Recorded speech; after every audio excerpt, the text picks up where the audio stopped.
Garoa liburu denda 1973 urtean, Flor Ilarramendik, gure ama sanak, irekizun hemen bertan.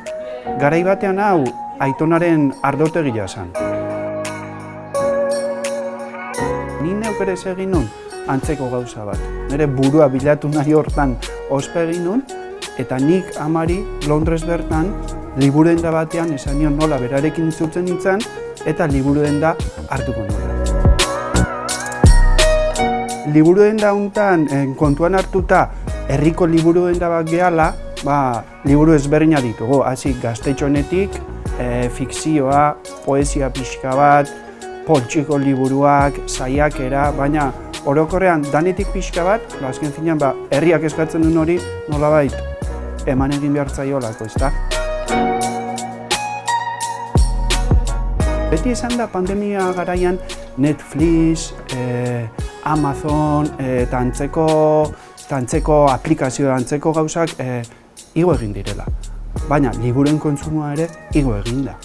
Eskerrak emateko momentua da, ez da? Zeren beti negarrez jardun geha, orduan pandemiak ere suposatu du halako gorakada moduko bat.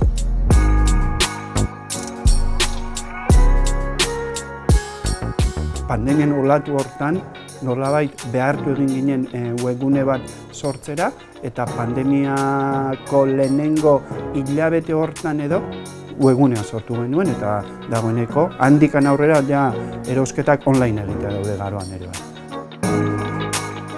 Hemen nire lankideen artean esaten dut, gaur egun, pertsona bat prest baldin badago, 2 minutu zuri dedikatzeko, gozatu eta zergatik ez, zuri gustatu zaizun liburu hori gomendatu bat bildurri gabe.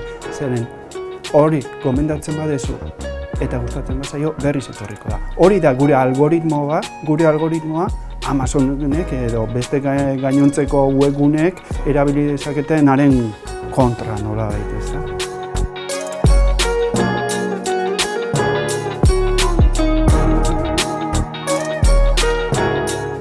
Garoa askotan esan ohi deu dela 1973 sortutako liburu denda berri bat. Hala izatean jarraitzea nahiko genuke. Sortutako liburu denda berri bat.